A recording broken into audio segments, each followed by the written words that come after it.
Hi legends, welcome to the Thoughts on Purpose podcast. My name's Nash Mackey. I'm a rapid breakthrough and personal performance coach, and I'm so grateful to be spending this time with you, sharing this really powerful episode. So Joel and Yerasimos from Here for the Truth podcast, I could spend hours with both of these amazing humans. I got to sit down with them. I think we went for about an hour and a half in this really powerful conversation. So today you get two for the price of one. I have to get them on individually sometimes because both of these guys are up to big things in their life. I am actually working with Joel and Yerasimos in another coaching group I'm a part of. And I was on a call with these guys, and I'm going to save the best parts for the interview, but essentially I could sense that these guys had such a depth to them. These were guys who were fully embodying what they talk about. Joel, for example, is out there rapping at a lot of the freedom rallies, at least here in Australia. And Yerasimos is just up to epic things in his life. These guys are really embodying what they talk about. So that just really stood out in my mind. I wanted to deep dive with these guys, and what they share in this episode is really insightful. You're going to get a lot out of it. Over the past 2 years in particular, a lot of us have been, we're searching for more. We're searching for more to connect with, because myself, at least, and certainly many of the clients I support every single day in my coaching business, they're wanting to connect with something deeper. And I guess as humans, we're always wanting to do this. However, over the past 2 years in particular, there's things that we used to think were the truth that have been turned on their head. And we can find ourselves at times wondering, well, what can I actually connect with that I know is solid enough to build off into the future? So this conversation is really going to support you ground and really just create exactly that, a solid foundation, so you can scale your business, so you can increase your growth in your personal life, so you can deepen your relationships, whatever you're up to in the world. I really believe this conversation will add something very powerful. Now, I got to read these guys' bio because there's so much in it that I want to get across. So as I shared, Joel and Yerasimos are the founders and the co-hosts of the Here for the Truth podcast. And they do this in addition to, as I mentioned before, they've coached hundreds of people around the world. They're both divination practitioners, and together they have over 30 years of research in the area of psychology, philosophy, esotericism, health, consciousness, and the nature of selfhood. They considered embodied knowledge as the foundation and groundwork for lasting, true transformation. And it's their intention to bring this knowledge to as many people who are willing to listen. And that's exactly why we're here today. I hope you get so much out of this episode. I really just felt enriched from this conversation. I'm definitely going to be getting these guys back on. So if you get value from this, if this speaks to you in some way, do me a favor and share this out with the people you care about. I know there's many amazing people who you have in your life who might benefit from this. So if you resonate with this information, do your part. Help us spread more truth in the world. The world definitely needs it. Enjoy.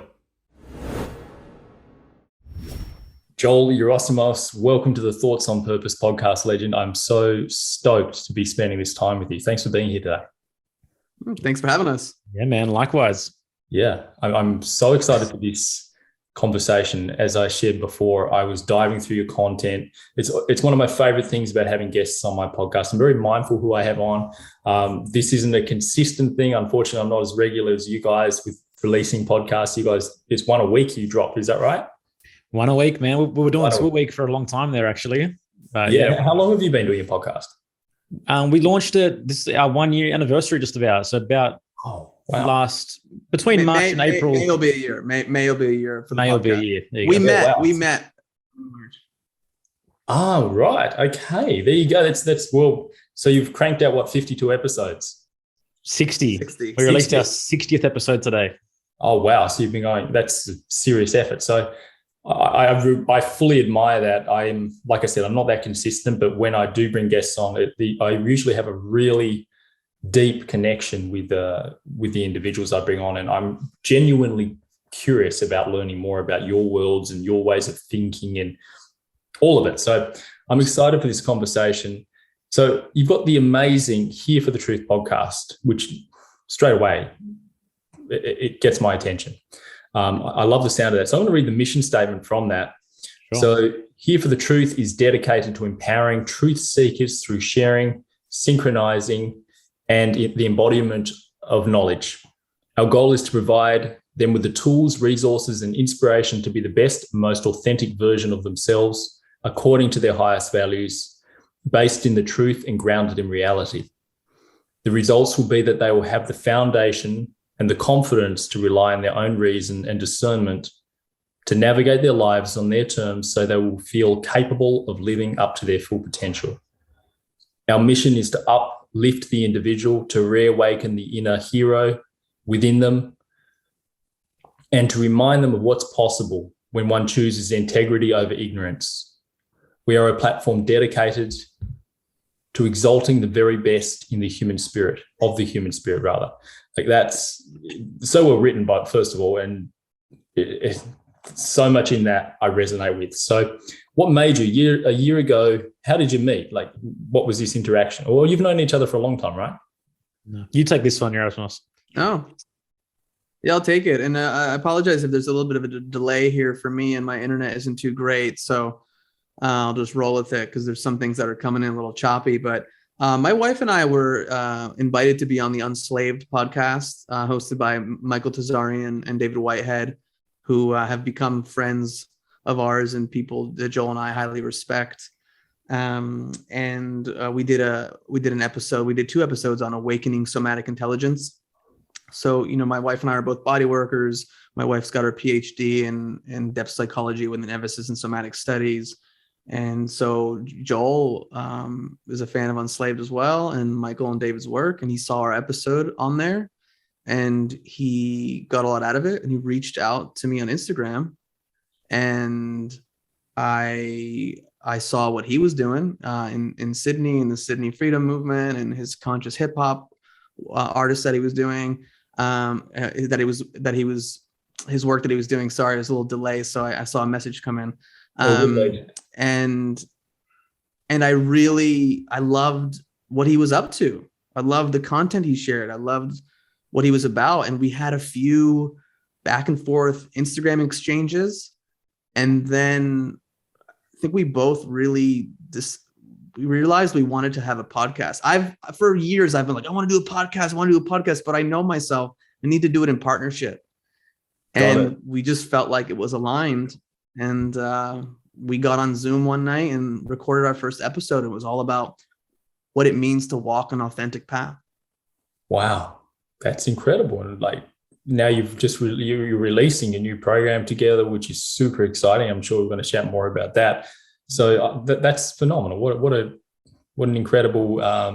We were talking about synchronicity before, how things just like these aligned things show up in your life, and I love that. What an incredible meeting, Joel. Tell me more about what Yerasimos was saying. Then, obviously, you have been part of the Truth Movement. Actually, my wife got me onto your work. My wife was like, "You got to follow this dude on Instagram," and I started following you. I love the content you were posting. And then one day we were sitting on a call and I didn't recognize it was the same dude until I got off the call and I was on Instagram. I was like, damn, it was the bloke I was just talking to. It was quite funny. Yeah.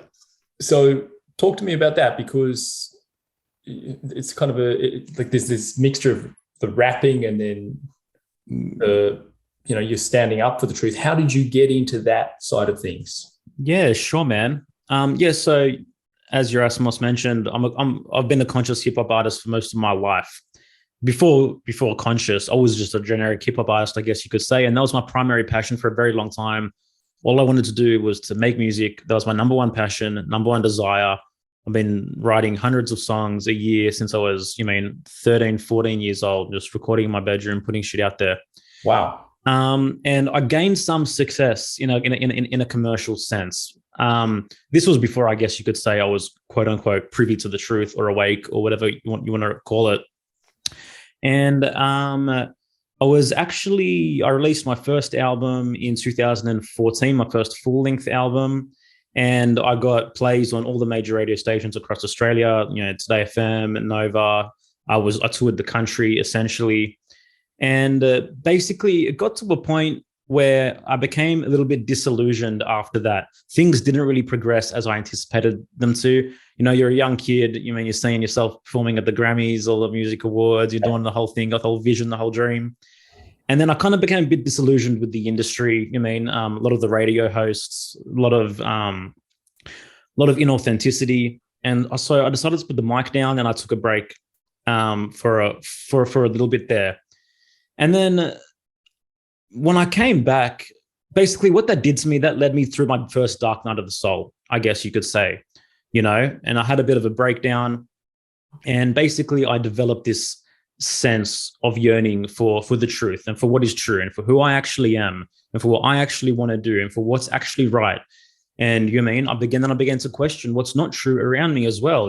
For example, one of the first things was the simple fact of why are they adding fluoride, which is a known neurotoxin, to our water supply, and that led me onto geoengineering. Then that led me onto vaccines. Then, the rabbit hole doesn't end for a long period there.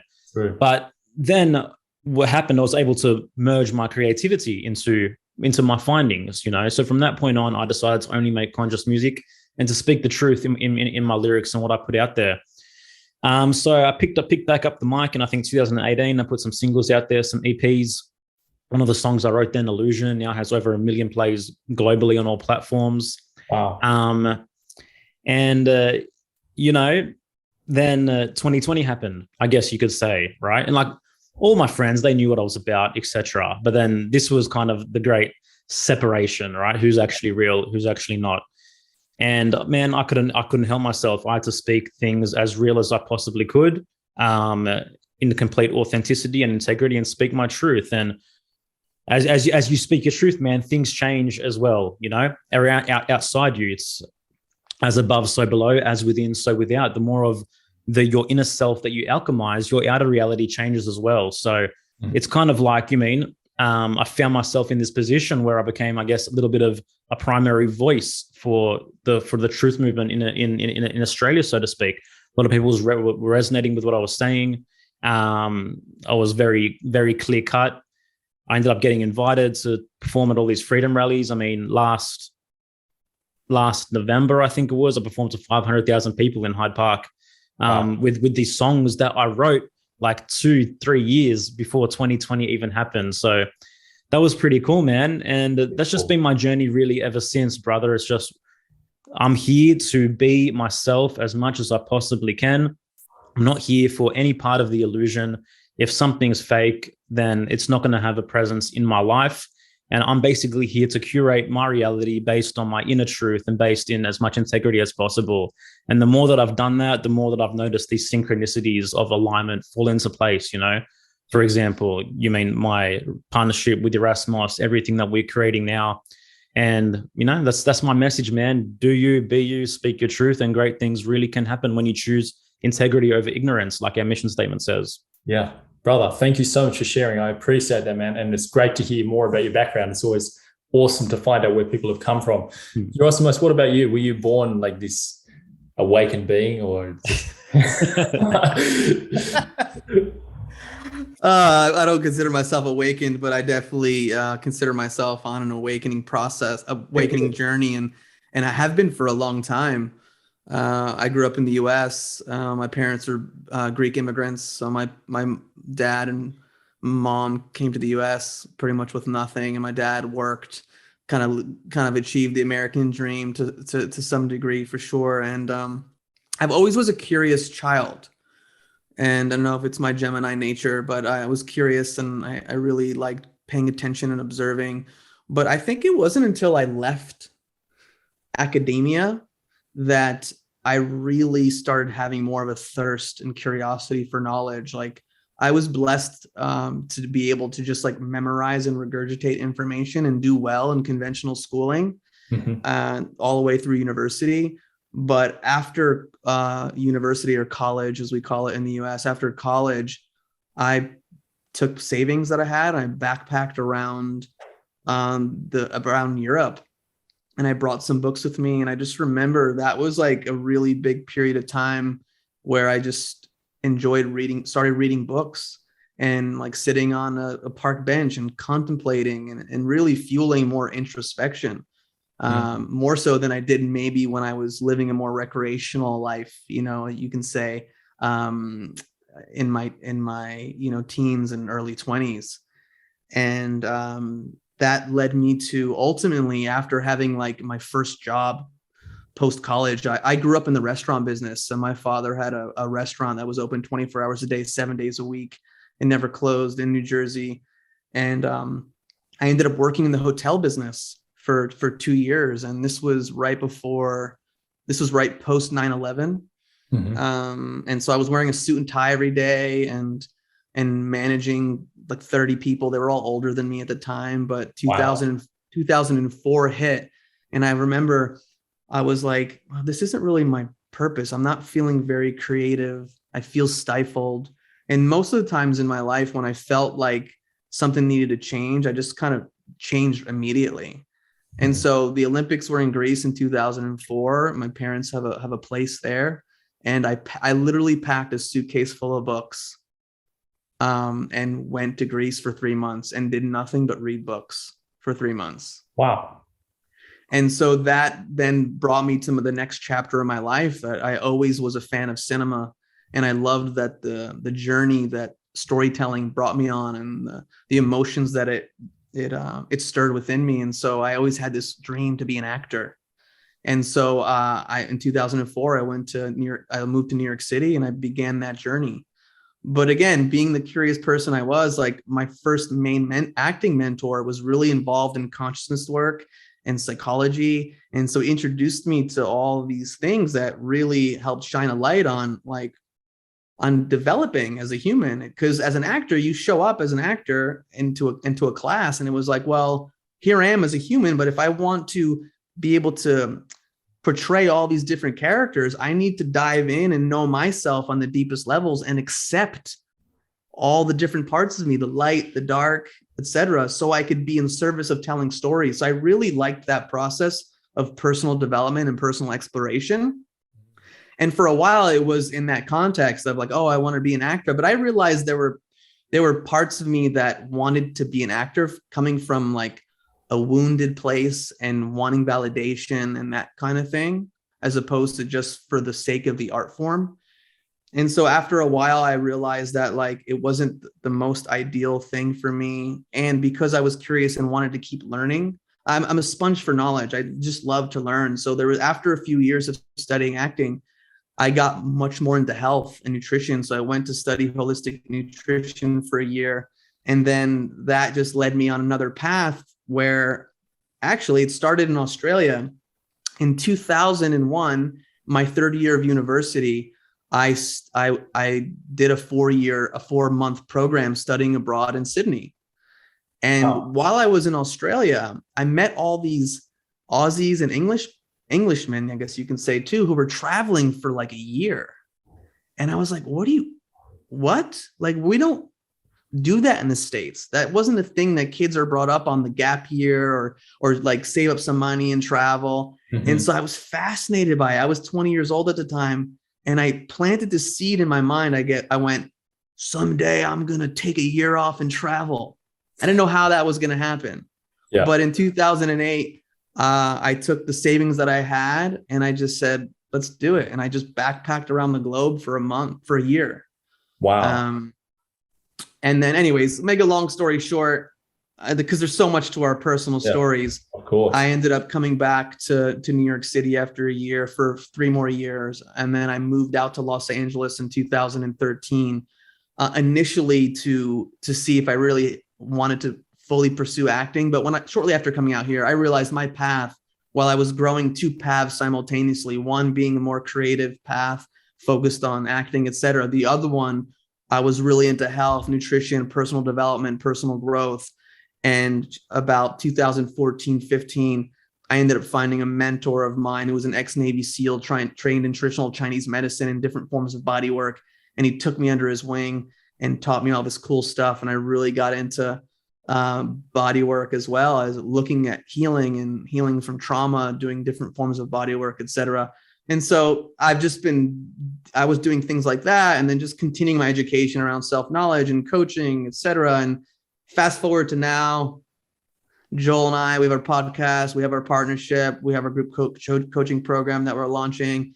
And so it's just been a never-ending journey of self-exploration and just having a hunger for knowledge and challenging my beliefs, and then wanting to support people in that process to ultimately become the most authentic version of themselves. Yeah. Wow, brother. Thank you so much. Fascinating. And I can see why your podcast is so impactful. Both of you bring so much to the table and you bring so much to people's corners. So I'm so glad, because I know there's so many people who have incredible life experience, but they never actually allow others to benefit from that. Both of you have been on an incredible path of growth, and you've both created an amazing platform where you get to leverage what you've learned and share it and enrich other people's lives, which is incredible. And I love how it seems like doors just keep opening up for you as you do that more. And I think about times in my own life where I've not pursued, or I've not really been focused on my own personal growth as much. It's like things just come to a standstill. But when you really deep dive on that personal growth journey and you embrace your personal growth and prioritize it, then things just start to flow. Like so many people are out trying to change the world, but they forget about themselves. And I think that's what you guys are all about, is coming back to the self. So I want to move into the truth now. Let's talk about it. That's why we're here for the truth, right?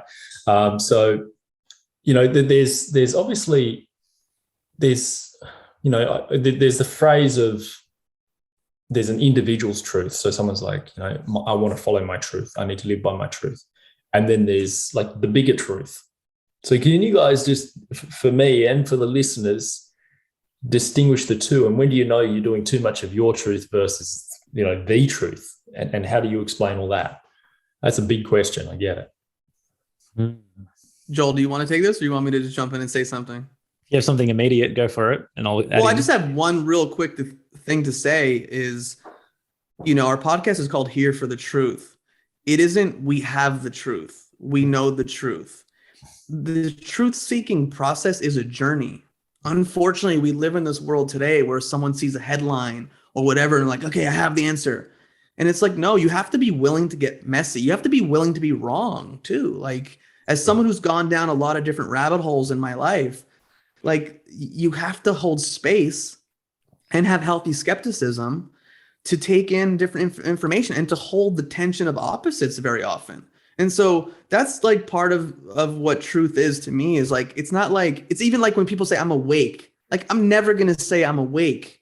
Yeah. I'm more awake than I was. I'm on this, it's a process and it's a journey. So I think the same thing is with certain elements of truth, but maybe Joel, if you want to talk about objective truth, et cetera, Yeah, well, I mean, many people have many ideas of what the truth is, but ultimately the truth out there is only what's actually tangible, what we can actually discern and reason for ourselves, what's actually knowable and shows evidence of being true, So it's very easy. It's very slippery slope, this whole concept of truth, where many people can just grasp onto an idea, have a positive experience without any objective proof of what they've taken on as a belief system, and then claim to have the truth and claim to be enlightened and claim to be awakened and all these things, when all of a sudden 5-6 years later, they find themselves in a hole, they find themselves lost, they find themselves without any grounding whatsoever, So, and this is a process that I've had to learn the hard way throughout the course of my life as well. But yeah, to me, there is objective truth that exists. That provides evidence within reality. But at the same time, as you mentioned, there is individual truth. Of course, I've got an individual truth that differs to both of you that have individual truths. And this comes down to the fact that we're all unique individuals, right? I don't believe that there's any two individuals that are born the same. We all have unique qualities, unique strengths, unique weaknesses, unique attributes. And some of my knowledge actually also comes from an astrological point of view as well. For a while there, I was actually a professional astrologer and a professional tarot reader as well. And one of the things that I understood through my study of divination is that it's actually very psychological. It's not woo-woo, right? So for example, the zodiac, these are aspects of our psychology. The cards of the tarot, these are also aspects of our psychology.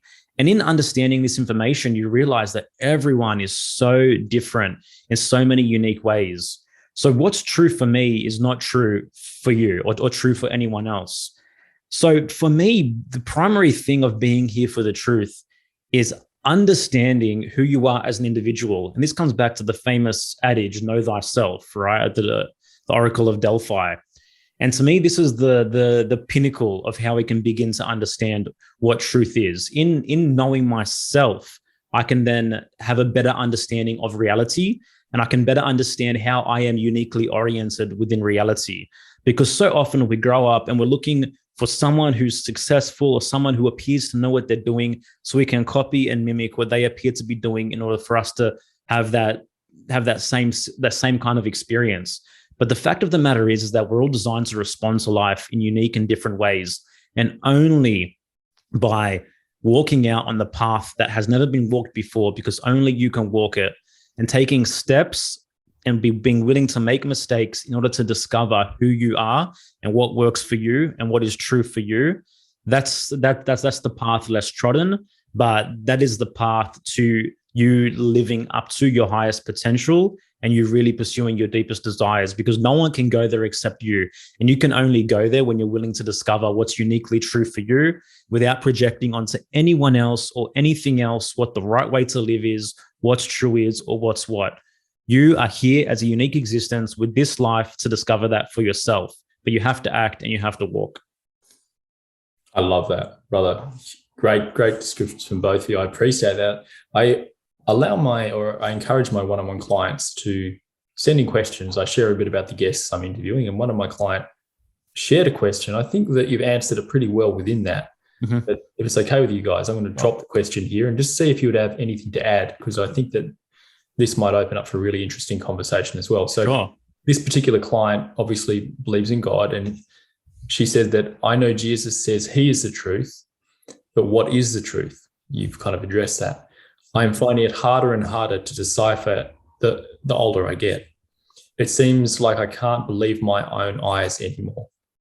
Where do you find the real truth in a world where the internet can prove anything is true, or it seems the internet can prove anything is true? Well, I want to comment on that real briefly. This is where reason and discernment comes in. Mm-hmm. Yeah. And that's up to each individual on how they cultivate that or what they do and how they take in information and go, well, this resonates, this makes sense, as opposed to, oh, that one person that I follow, I just take everything that they post as the truth. It is a process. It takes effort, it takes work. It's not for the faint-hearted. So it's, it's tough with the internet because there is misinformation out there and disinformation. And so how do you know what's true, what's not true? The main thing I look at though is like, if the consensus is pushing something, I tend to go in the opposite direction. Yeah.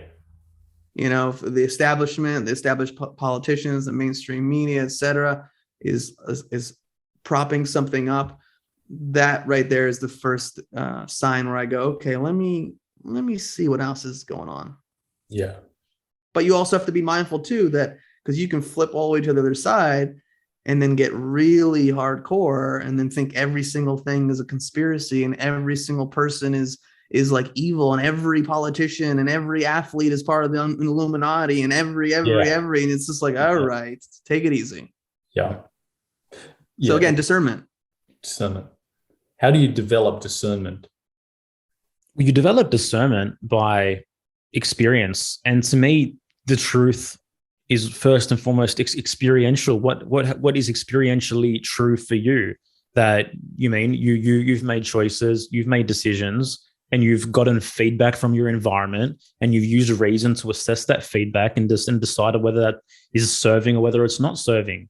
But this is part of developing awareness and developing consciousness as well. But also, like, reason is unique to the individual because we all have different ways of taking in information, and we've all taken in different information. So the way my reason develops is going to be different to the way your reason develops. But you have to be willing to learn your lessons, right? You have to be willing to look at your reality and realize where things aren't working, really realize where something didn't feel good, something didn't feel right. Notice when the little white lies that come out of your mouth where you're lying to yourself. So it's very much a process of being first and foremost willing to make choices, willing to be self-responsible, willing to bear the fruits or the consequences of the choices you make. And as you get that feedback, your reason, if you apply it correctly, becomes enhanced, and your discernment becomes enhanced. As opposed to, you moving down a notch and being like, oh, I'm never making a decision again. I made a mistake. I screwed up. I believed something that wasn't true. I ended up in this deep, dark rabbit hole. So reason is very much so intrinsically connected to self-trust as well. But the more you act, the more you make choices, and the more you make adjustments based on your feedback, the more you're going to trust yourself as well through that process. And again, like, it's interesting, man. She mentioned that, Jesus says, I am the truth and he's the truth. But for example, I was raised as a Jehovah's Witness. I was raised very fundamentally Christian, very dogmatic. A lot of belief systems and programs were placed upon me from my entrance into earth and into this realm, so to speak, Mm-hmm. So, but being willing to question are my values truly mine?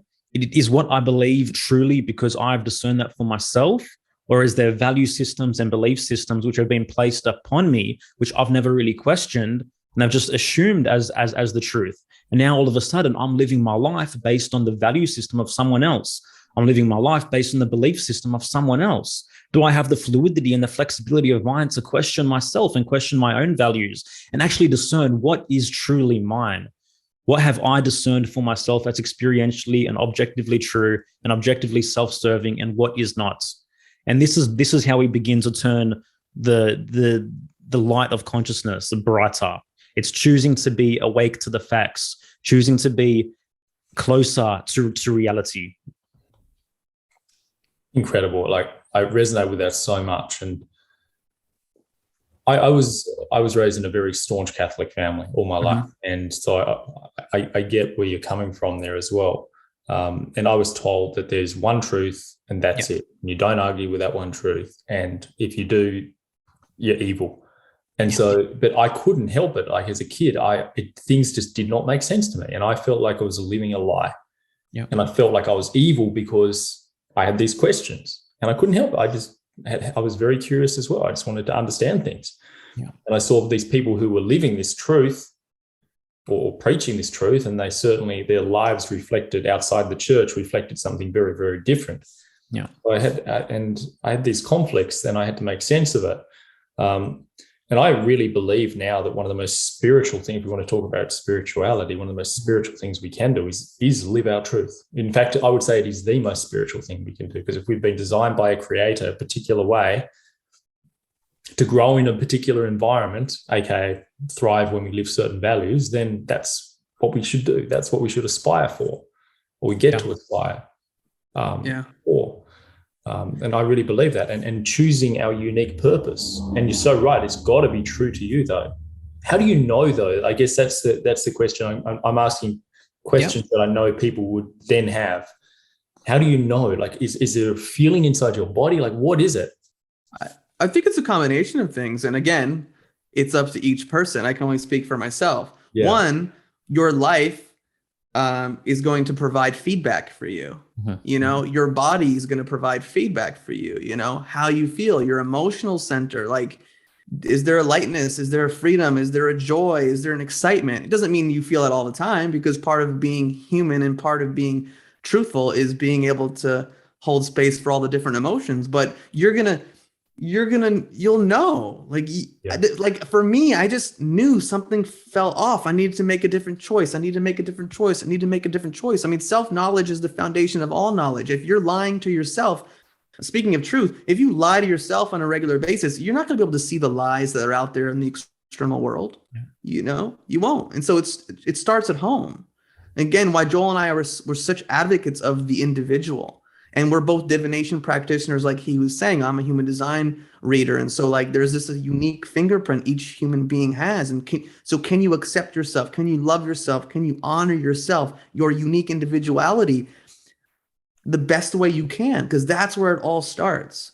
So I think, again, back to what I initially said, there's a feedback that you're going to get from your environment, from your relationships, from the work you're doing, to know whether or not things are in alignment or not. Yeah. And also the issue is, most people are born in a contradictory state because they're told that they're a born sinner, and they're told that they're inherently guilty. So from the outset, they're at a contradictory state with their passions, with their desires, with their authenticity. Yeah. So this is, it's incredibly vile, in my opinion, actually, this programming that's placed upon us. But it's coming back to the place of, can I accept my desires? Can I accept my wants? Can I accept my needs? And only from the place of being willing to accept them can we begin to know ourselves, know who we are, because none of that is by accident. Your passions aren't my passions. Your desires aren't my desires. Yours are uniquely yours.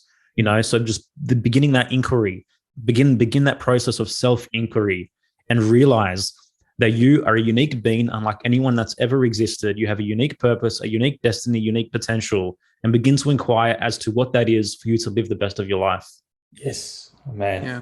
I resonate with this so much. I absolutely do.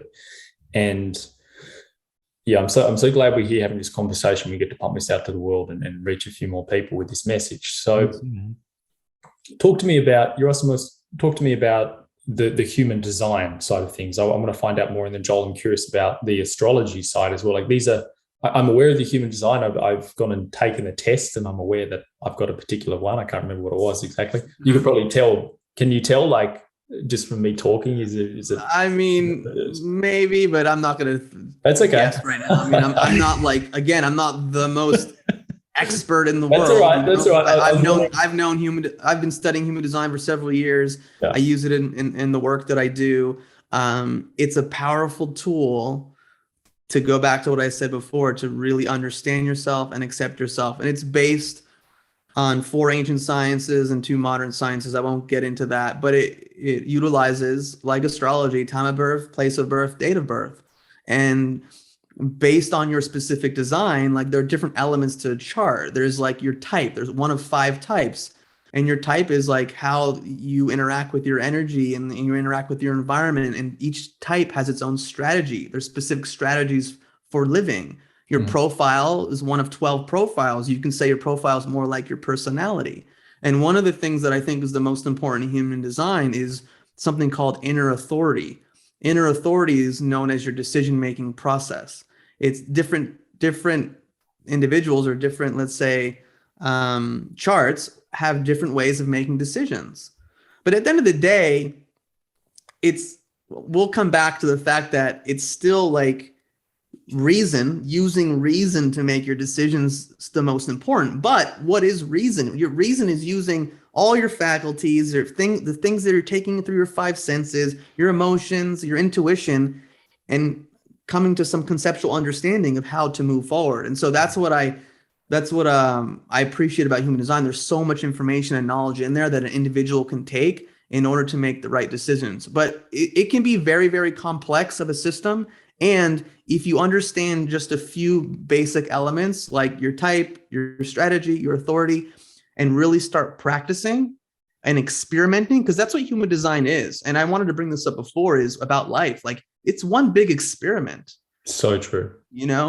And so what experiments are you doing? Like, are you learning through trial and error? Are you seeing what works, what doesn't work? Are you adjusting course in life? And that's all we're talking about right now. This is what Joel and I have done, and what you have done is, like, we come into this world, we're raised by the parents that we have, and either our parents and our society and culture, whatever, our teachers, they're conditioning us or are honoring like our unique fingerprint, or they're pushing us further away from it. And then we have to come back home, I guess you can say, as we get older. When we leave home, we turn 18, we start going on these journeys of healing and reclaiming who we're meant to be. So again, it's about reclaiming yourself, reclaiming who you are. And human design is one tool to support you in that process, to go, hey, just because that person you follow on Instagram or that celebrity you like, that you're like, oh, I wish I can be that. I wish I could do that.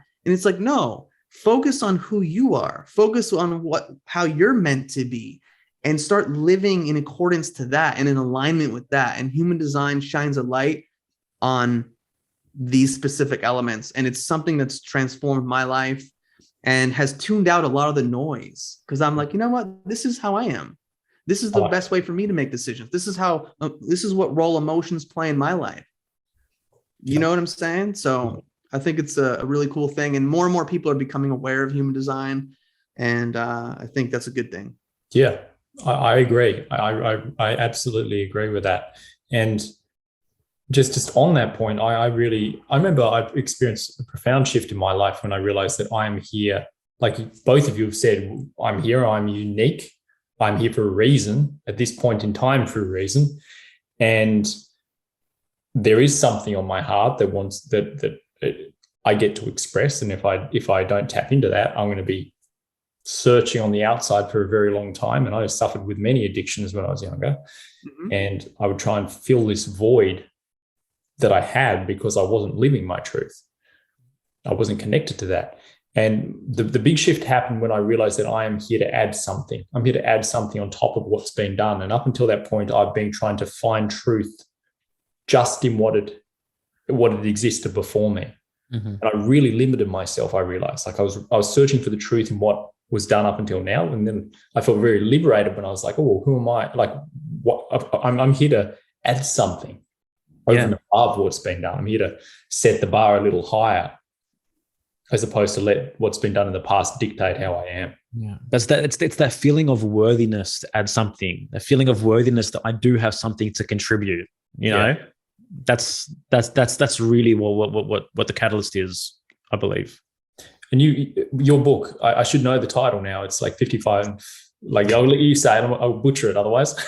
Ebook is 55 Signs of Low Self-Esteem for Truth Seekers. Yeah, beautiful. And does that tie into what we were just speaking about as well? Like how to, like you amplify your self-worth through. Well, I think when you really know yourself and accept yourself, that's like a springboard to growing your self-esteem. Yeah. As opposed to just focusing on the external world. And I need to be like that person. I need to be like that. That person told me to be this way. You're just more grounded in who you are and solid in who you are. Yeah. Yeah. Self-esteem, I mean, according to the basic definition by the psychologist Nathaniel Brandon, is having the competence to feel the feeling of competence to deal with the basic challenges of life, you know? And this is how we increase self-esteem. This is how we increase self-worth. And it's based that, essentially in knowing ourselves and in recognizing that we are capable and we have the faculties to deal with life correctly according to who we are. We feel worthy of being within life. We feel correctly oriented within life. We don't feel the need to seek and search and look for answers and copy and mimic. We realize that we have that competence within ourselves. And it really comes down to the fact that today in 2022, we have more choices and more options than have ever existed before us, right? So true. So the need for self-esteem has never been greater because the need to make clear and effective decisions has never been greater. We don't have 2 or 3 or 4 options. We have such an abundance of choices, which can really overwhelm a person.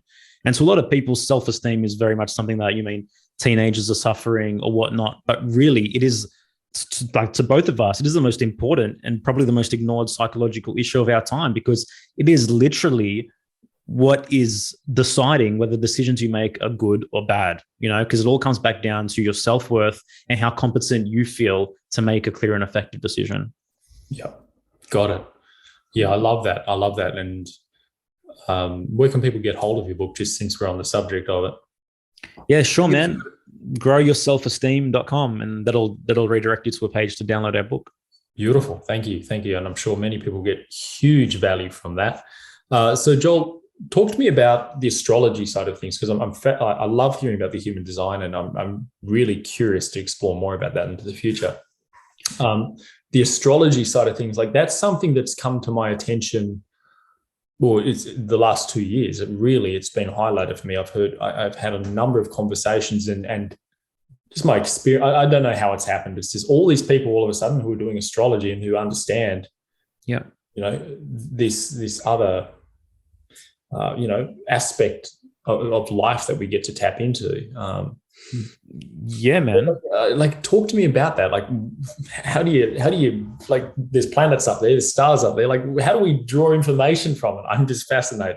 Yeah, well, straight up, the astrology that I practice is probably quite different to the majority of Western and conventional traditional astrology that's out there.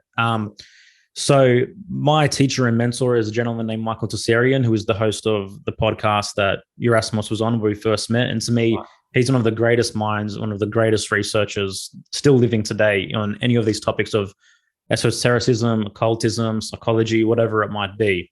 So I'm a member of his mystery school, and basically the astrology that I practice and that I resonated with and really helped me along my journey is, I guess you can call it, it's called taroscopic astrology, but basically it's esoteric astrology. So we're dealing with the inner world. It's very much so the inner zodiac as opposed to the outer zodiac. So if there's any conventional astrologers that are listening to this, don't hate me, but I don't particularly believe that the movement of the planets and the rocks in space really affect our destiny as much as you might. To me, it's archetypal, right? That's what the zodiac is. It's archetypal. And basically the zodiacal wheel is within us, and it's uniquely oriented within each of us, depending on our birth information, which we can draw information from. So these 12 constellations basically are 12 aspects of our psyche, which we all have, but basically all appear in different areas of our life for each of us. So it's just really, man, just another way for you to understand and draw information about yourself. And you don't have to believe it on face value, but if you get a reading done, you can get confirmations. Very often what happens is that you reawaken within you what you've always known yourself to be, what you've always known true about yourself. So it's almost just like confirmations of who you already are and what you already know. But now all of a sudden through these confirmations, you have the confidence to actually live that and be that, because you realize, hey, I was born this way. I was born uniquely, right? I don't need to go looking for who am I, you know, and all the rest of it, because there's ways to get information regarding that. So that's the power of astrology that I've found in my life personally. Got it. That's very fascinating.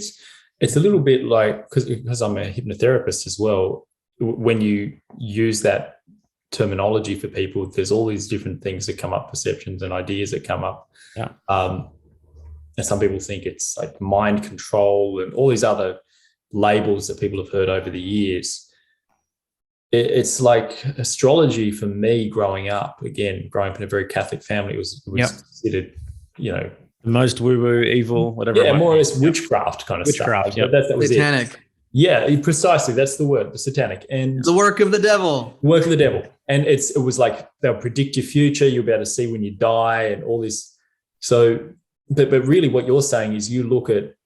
It's the most grounding information. It is the most grounding knowledge. It's not, the other way around, you know? Yeah. So it's actually, and it's actually freeing because it's connecting people with something tangible as opposed to just chasing nothing in life. Like you get to the foundation to stand on and then build from, which is incredible. Yeah, it is, man, because so often we can just feel like a floating nothing in an ocean, in an abyss. You know, we don't know who we are. Our feet aren't on the ground. We're not oriented whatsoever. But through this information, it grounds you, it centers you. You begin to form a real sense of who you are as an individual, right? And in doing that, you get a clearer vision. You know where you want to go. You know what you want to achieve. And also you get a better understanding of how I want to go about that based on my temperament, you know? So just this information that really, really grounds you and helps you to get a real sense of who you are and what you're doing here. And to me, that's the most profound information that one can receive. Absolutely. I agree. It's really reaffirming. Like I've been interested in a lot of these different more esoteric sciences, astrology, human design, and some other things as well. And they've come into my path, or they've crossed my path at certain moments in time that have allowed me to have those aha moments. And I think those aha moments are huge, you know, for the individual, and they're so empowering.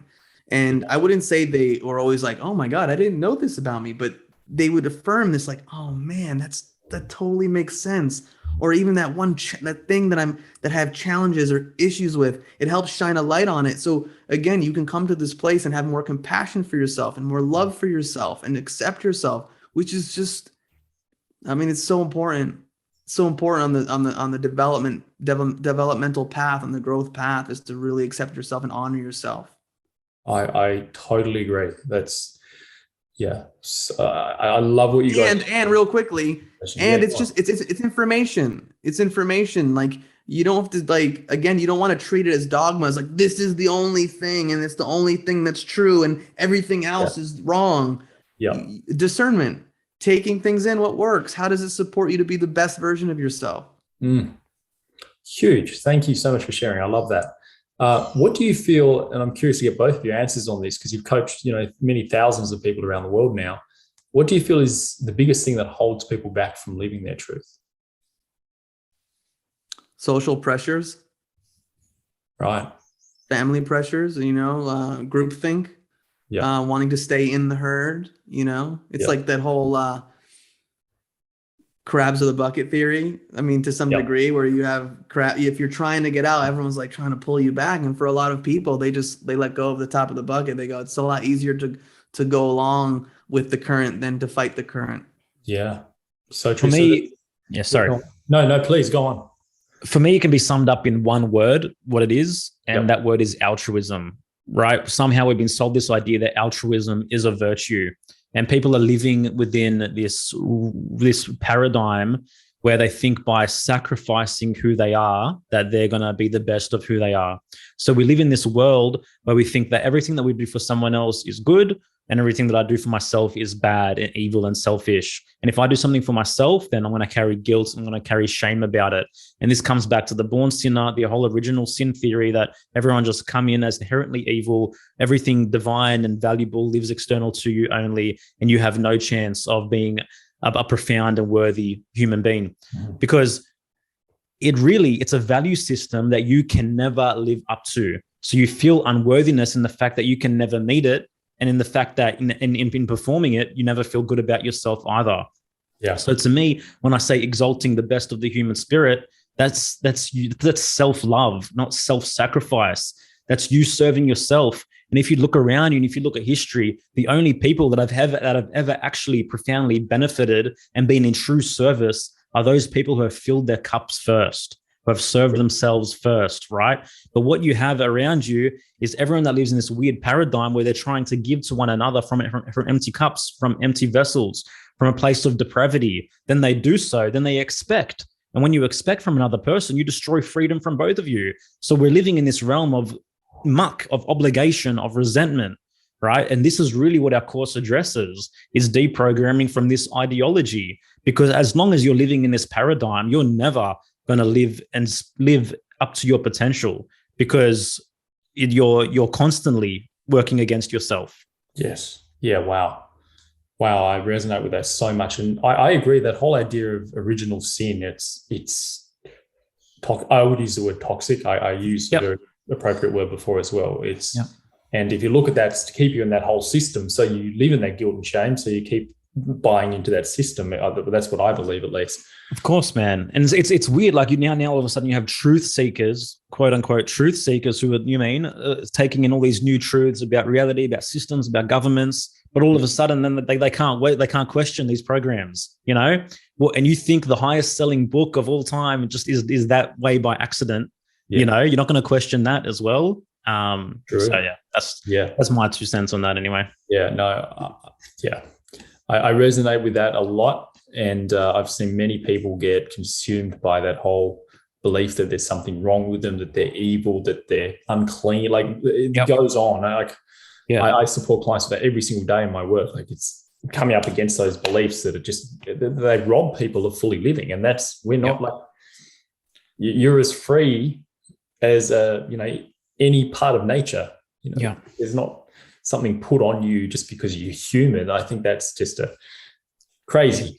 It's super heavy and it's super dense, and many people have come and gone just carrying this density. And to me, it's really quite sad, but I feel very grateful to be able to play a part in helping that process for anyone that's willing to go there. It's huge. It's huge. I was actually listening to a doctor. She was an ex-GP, and she's trained in rapid transformation therapy, the same modalities I'm trained in. And she was saying that she actually broke it down so well. She said that obviously we've got the need to fit in as children, and then we've got the need to be authentic.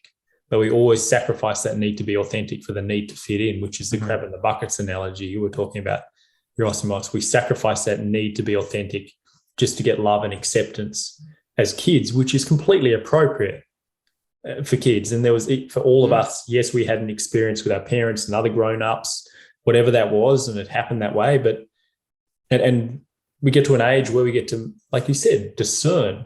All right, do we want to keep living that programming that we picked up from those people, or do we want to start living our own truth? Yeah, and living in a way that's aligned for us. So that's very, very powerful. I appreciate what you guys are sharing, and I love just knowing that both of you are out there just sharing these messages. It's incredible, because as I often say, you know, the people of today are shaping the future of tomorrow, like the future generations. I've got three kids. Joel, you've got two. Yep. Yerasimos, I've seen with a cute puppy. You have kids I got a puppy. You got a puppy. That's cool. I do not know. No. No worries. It's perfect. You know, future of puppies. Perhaps one day. We'll see. Yeah, we'll see. That's right, man. I'm working on him. Yeah. That's very good. I like that. So what's been the most, now you guys okay for time? We're going to go a little bit over an hour. You guys good? Cool, man. Yeah.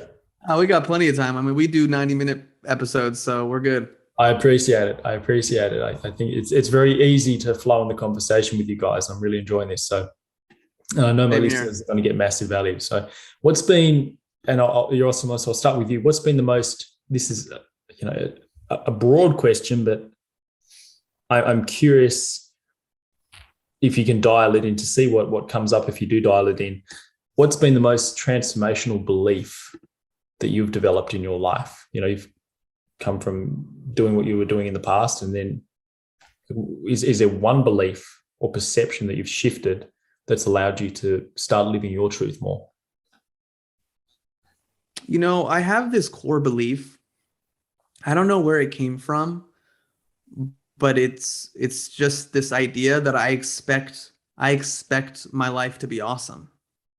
Wow. Like I expect that, like, things are working out for me. Have you always had that? Like, that good things will happen. Yeah. Well, good things will happen. Mm-hmm. You know, whereas you know a lot of people that expect the worst and like waiting for the other shoe to drop. Is that the saying? Yeah. Like, I've always just had this thing like, well, no, I deserve an awesome life.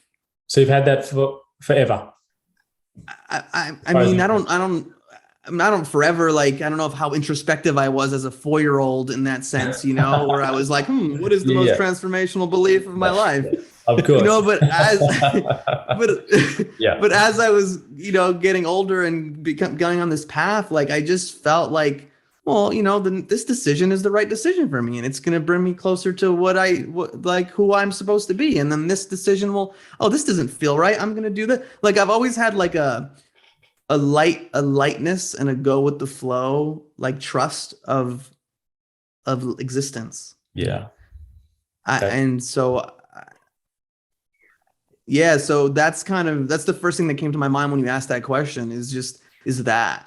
It doesn't mean my life has always been awesome. I mean, I've had plenty of dark nights of the soul, but it's just, even within the dark nights of the soul, I'm like, as I'm like having thoughts that, like, you don't even want to come in, like, I don't even want to live right now, but I'm like, but this is what I need. This is so good for me. This is like, this is the medicine I need, and it sucks, and I wish it could end right now, but it's the best medicine for me, you know? Yes. Yeah, that's an awesome perspective to have. I love that. What about you, Joel? You and I share that lightness, bro. It's weird. I've always been that way too. You know, it's like, I've never been afraid of what's going to happen. It's just like this expectation that I know things are going to work out, and they usually always have.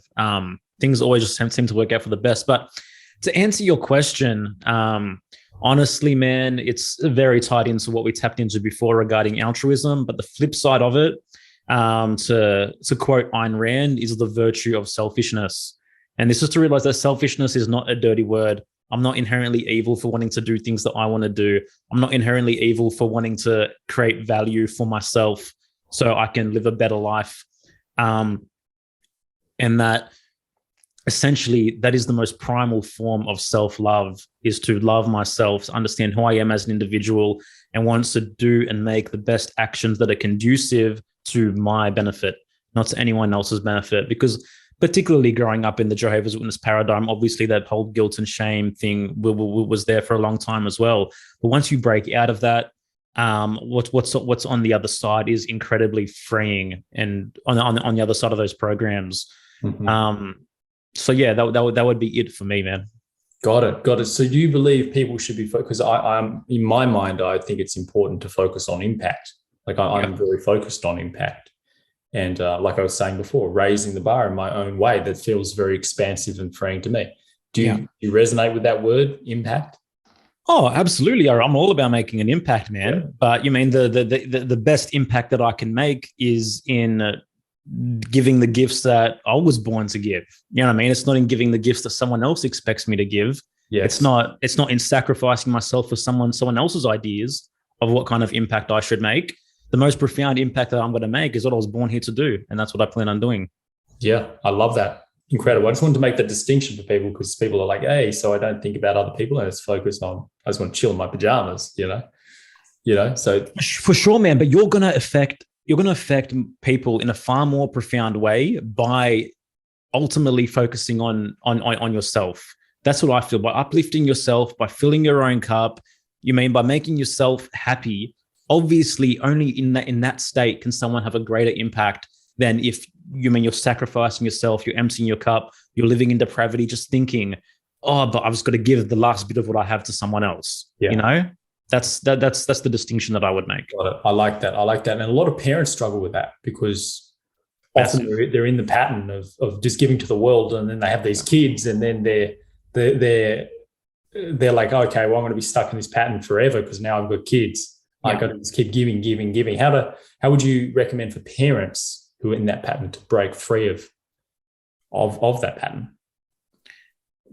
Like, you mean in terms of shifting from? Sorry, can you make that a bit clearer? Yeah, sure. So a lot of parents, and I'm thinking of some specific examples here.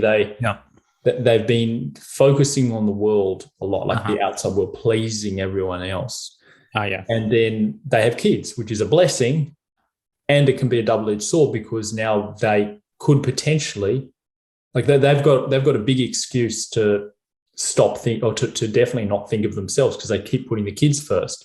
So for people who are, they might be new parents, they might have been parents for a while, and they've been focusing on the world, and now they're focusing on their kids so much that they're neglecting themselves. How do they break free of that if they're working full time, they've got kids? What do you recommend? Well, do you want your kids to grow up to be people pleasers? At the end of the day, they're going to live by your example, And the example that I try to set for my kids is that we are all free individuals at the end of the day. And it's in my self-interest. I do things based on my self-interest. I don't serve someone else because they expect me to serve them. I serve them because it's in my rational self-interest, because I genuinely want to. And that's the same with my kids. I genuinely want to do the things that I want to do for my kids. That's in my self-interest. It serves me. So whenever I find myself doing something out of obligation, I check myself, because at the same time, I don't want my kids growing up doing things out of obligation, doing things out of resentment, and all of a sudden having this sacrificial relationship with the world and with their future kids, where they grow up resented and dreams unfulfilled, and desires left by the wayside. True. So for me, the mindset shift is this in my rational self-interest? Does this serve me? And I make my choices that way. So it's, I don't know if that answers the question or not. It does. Yeah, but that's where I come from with that. Yes, I love that. So, and I guess making it tangible, you just encourage people to start giving them a block of time, like themselves a block of time each day, maybe an hour, where they just give to themselves, they reconnect with who they are. 100%. No one can give from an empty cup. And if you continue to give from an empty cup, you're going to do more damage to the person that you think you're helping than anything else. It's so true. And you're just going to create this bondage and this entanglement and this relationship of obligation and expectation, which ultimately is going to be quite arduous to break when it has to. 1,000%. Awesome. Yeah, I resonate with that a lot. And I was a chronic people pleaser, or whatever you want to call it, for so many years. I was always that guy cooking. You resonate? Yeah, like I was. Oh yeah, me too. Yeah, cooking. I've got 5 brothers and 5 sisters in my family, and I was always the one cooking on Christmas, like doing everything, renovating the house for mum and dad. I gave that many blood and plasma donations in my life. I was the medic, caring. Yeah. You have 9 siblings? I've got 5 brothers. I've got 10 siblings. Can you guys see me? It's just frozen a little bit there. Yeah, I can see it. There's a bit of a delay thing, but we're back now, I think. Okay, good. So yeah, that was sibling. I get it. I get it big time. And Yerasimos, I see that you resonate with that. Yeah, I mean, I grew up with a Greek mom, and like I say this often. There's a saying in Greek, "Τι θα πει ο κόσμος," which means what will people think. And so it's like always monitoring what will people think and what do they need. And if I'm really nice to people, I take care of people and I'm attentive to people. And I grew up in the restaurant business, like, people will like me. Now, there are qualities. It's not like, go from a people pleaser to 100% the opposite. Yes, like you want to have some balance. Like, the skills that I've learned being a people pleaser, I use them in the appropriate situation. Like, how am I attentive and pay attention and notice what a person needs? It helps me as a coach. True. Yeah. It helps me as a teacher. So it's just like, you have to be able to have the balance and utilize the gifts of these different parts of us and not just live out the limitations, which is if you're 100% the people pleaser, what's on the other side? You're not going to think about yourself. You're going to be exhausted and you're going to have resentment, most often unconscious. Yeah, I love that. And it's key what you said there as well, where you don't, even if you have been a people pleaser in all your life and then you choose to start giving to yourself more and focusing on your own truth, there's still benefits to being you've learned certain things that allow you to become a well-rounded human. You don't have to completely dismiss it and try and get rid of that part of yourself. Yeah. You get to say, hey, there's... Well, you can't get rid of these. People think we get rid of these parts. You can't. They're there. It's all about being the executor of, like, kind of, if you think of all these different parts of you as like different instruments in an orchestra, you are the conductor.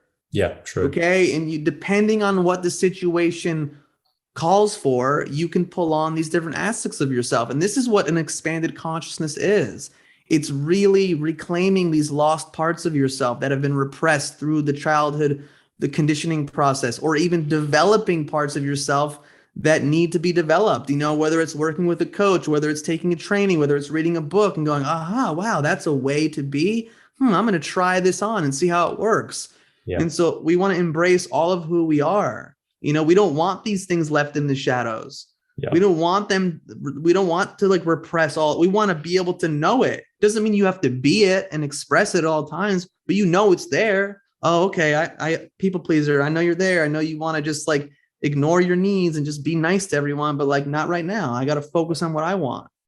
Otherwise, you end up in an antagonistic relationship with yourself, which is exactly where you started, True. Yeah. Such good points, guys. I really appreciate this conversation. So, Yerasimos, I'm going to ask you, because you mentioned that you had a mentor who was a Navy or ex-Navy SEAL. I want to ask both of you the question. Joel, you've already hinted at also an amazing mentor, but who has been, really your greatest mentor in life? And I get for many people, it's lots of people. Who's been your greatest mentor and what did they teach you? Like, what was it? What was a really standout lesson they taught you? If you could just pin one, like one really. This is a tough question. Yeah. Or what did you learn from being around that mentor? Like, so for the Navy SEAL, what did you learn about? Well, it's interesting. We no longer have a relationship. We had a huge falling out. So right. I'm grateful for the period that he was in my life. Mm-hmm. I would say what I learned. Well, I learned amazing techniques, okay, and modalities. That's what I learned. Mm-hmm. But what I learned is what not to do. And so a lot of times with some mentors, we can take the positives, but also there are those people in our lives that maybe behave in ways that aren't filled with integrity. And we take the biggest lessons by observing what they do, and we do the opposite. True. And so that's happened on multiple times. But Joel, jump on in there, because there's probably a few things that are in my head, but if you want to pop in. So like the single person that has been the catalyst for the most profound change in my life is my wife. There's no question about that. That's the person that won't let me get away with anything. That's the person that's constantly pushing me to be more authentic and to, not bullshit, and to, live, speak, and breathe who I truly am. Yeah, that's cool. Whether I classify her as a mentor, I don't know, but the catalyst for change, it's her, and she's on a pedestal by herself. There's no doubt about that. Yeah. Wow. Secondly, Michael Tsarian, definitely, who I've already mentioned. Yerasimos and I both share Michael on that list in common. Just the depth of information that this guy has made tangible in terms of, how best to live life, how to live and speak your truth, how to be more authentic, you know what I mean? How to discern from the bullshit, really. Michael's number one for me in that realm, and also he's my teacher in terms of the mystery school and tarot and astrology and numerology and whatnot. The other person that I put on the list, who isn't actually like a mentor, I don't know them physically, they lived and died before I was born, but Ayn Rand has been super impactful for me. Her work, her books. If anyone wants to really dive into what it means to be an exalted human being and to be the best of yourself, just the incredible fictional work of Atlas Shrugged is the one book that's... I've heard about that book so much. I've heard about it so much. Yeah. Just read Atlas Shrugged, people. Just stop fucking around and read it. Yeah. Got it.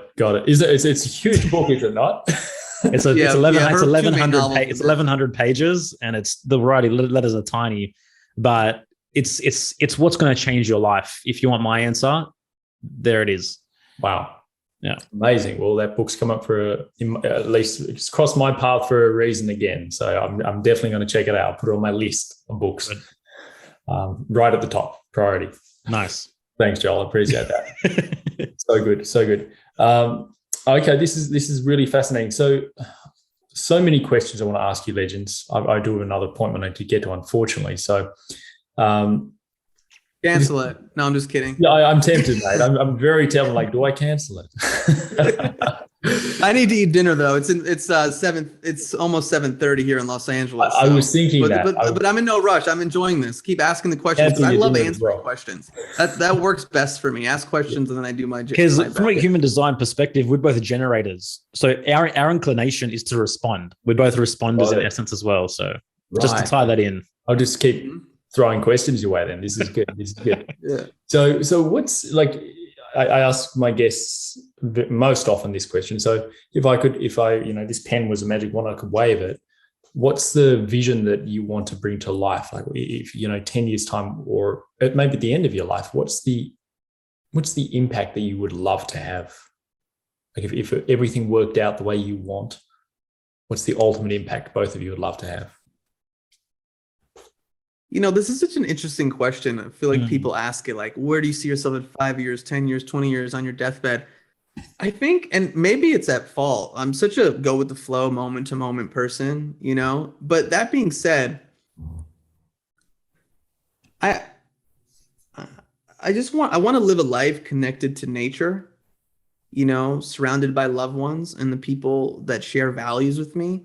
And I want to have an impact on people in the sense that they understand that education is their birthright, and that knowledge, like the great Thomas Sowell said, is like the scarcest of resources, in a certain way. And so like to understand that they can learn and keep learning and challenging their belief systems and questioning the status quo and first within themselves, but then in the external world. Like, I just love truth. I love knowledge.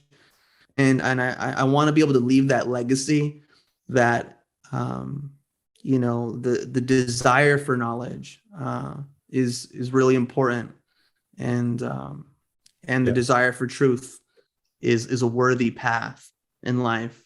That's all I have right now. I'm sure there's other things too, but I want to feel joyful and happy and content and healthy and vital and feel like when it's my time to go, I'm just like, cool, let's do it.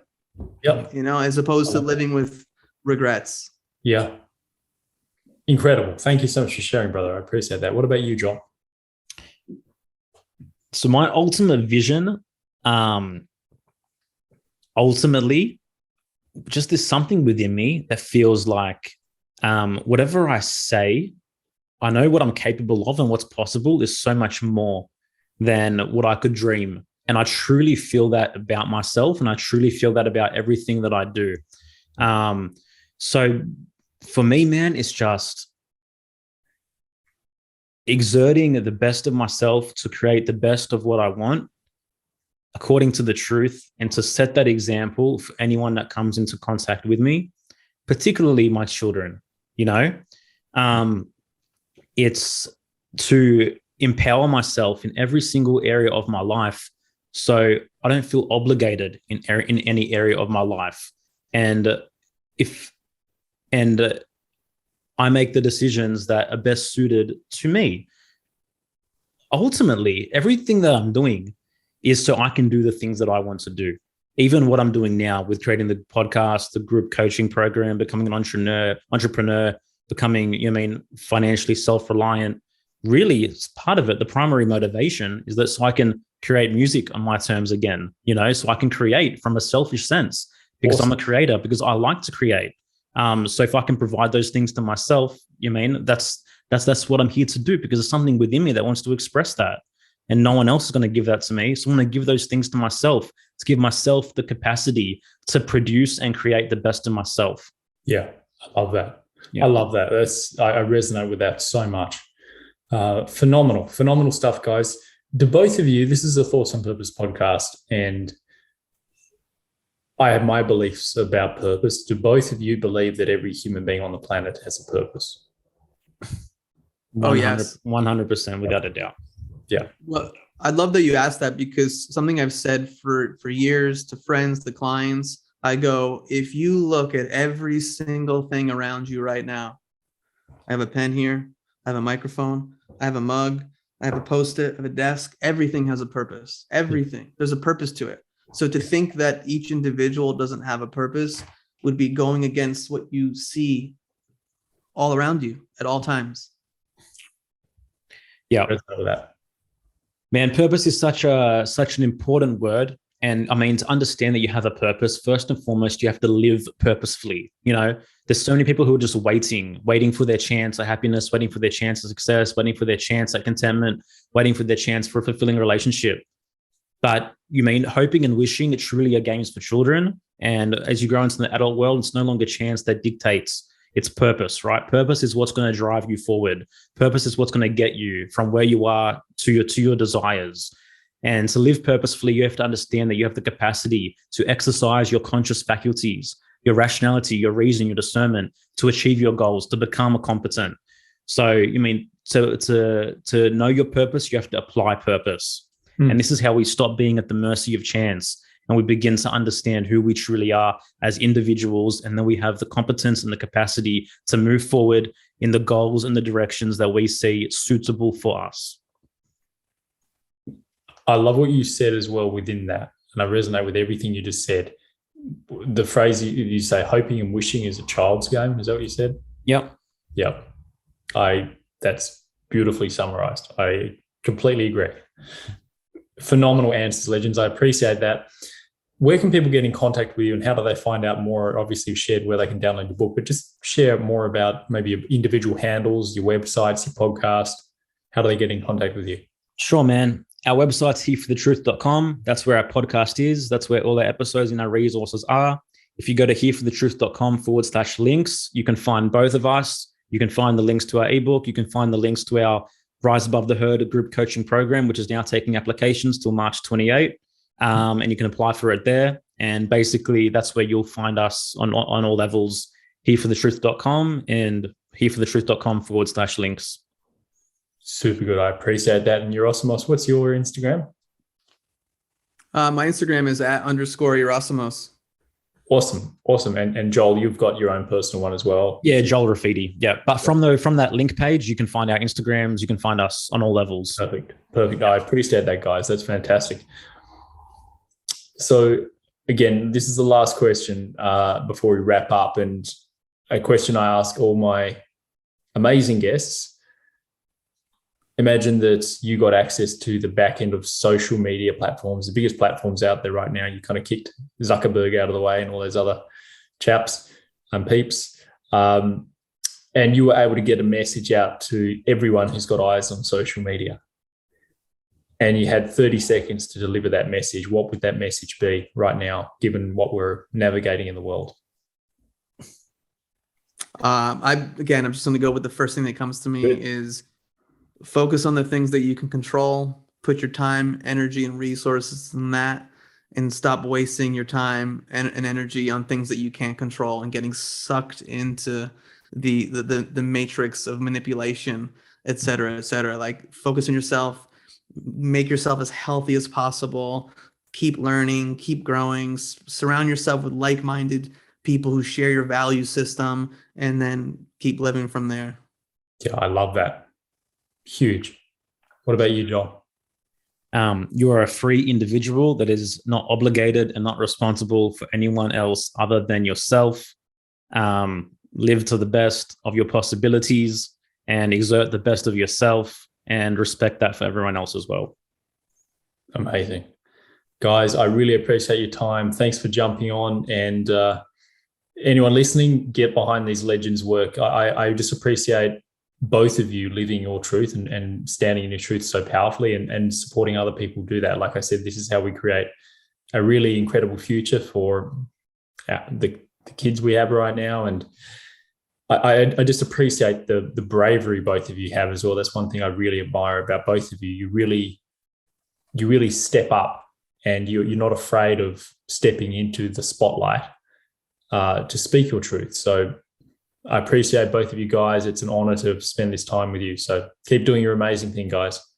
Thanks, Nash. Thanks for having us on YouTube, man. Appreciate it. Sometimes I want to go back 2009. But I came here for a reason, and I will stand bleeding for freedom. I didn't want to be right. Sometimes I want to go back to an easier night. Babylon falling on the weight of itself. So carry on calling from your center heart.